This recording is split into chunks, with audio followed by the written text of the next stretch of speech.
Hello, fellow Yellow Jackets! It's Caitlin back for our season finale. This month we're covering Xenoblade Chronicles 2, released last December exclusively on Nintendo Switch. I bet you never expected a game this big.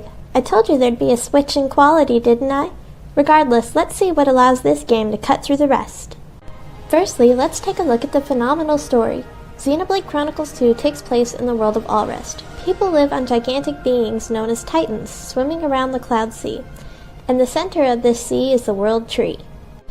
Humans once lived above it in Elysium with the Architect, their creator. However, humans angered the Architect, and so they were sent into the Cloud Sea.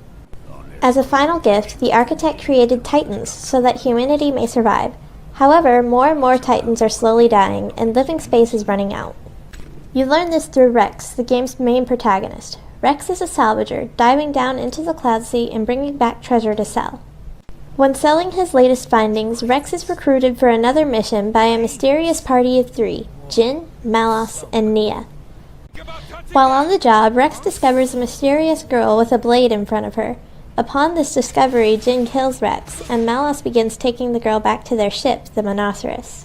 However, Rex is not quite dead. In some kind of limbo, Rex is able to talk to the girl, learning that her name is Pyra. Pyra is actually a blade known as the Aegis. After a bit more conversation, Rex and Pyra strike a deal. If Pyra revives Rex, Rex will help Pyra reach Elysium.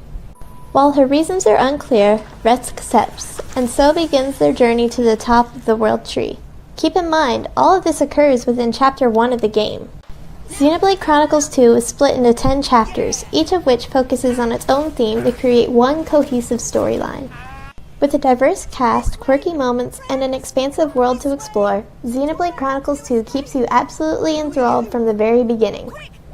One possible downside to Xenoblade Chronicles 2 is one of its core mechanics, the combat system. Firstly, characters must fight in pairs of drivers and blades. Drivers wield their blades in actual combat, while blades support their drivers. While this isn't hard to understand, actual combat can be, as there are a near impossible amount of elements to remember. Blade combos, driver combos, skill trees, chain attacks. While the complexity could be charming to some, it can also be alarming to new players. While I did survive, it took me a solid 3 to 4 weeks to really start utilizing every single element of combat. My favorite element of gameplay is the blade system. Throughout your adventures, you get core crystals, which are used to spawn new blades. However, every blade you get is random. Think of it like a loot box. I enjoy the gamble, though I know it may be annoying to some. There are plenty of other elements I couldn't mention here, so I encourage you to pick up the game yourself. With all of these elements, it certainly can be said that Xenoblade Chronicles 2 appeals to a select audience. Some will enjoy it more than others. I personally just broke 90 hours, making it my third most played game on my Switch. If you're interested, why not pick up the game yourself? Xenoblade Chronicles 2 is available for $60 on Nintendo Switch.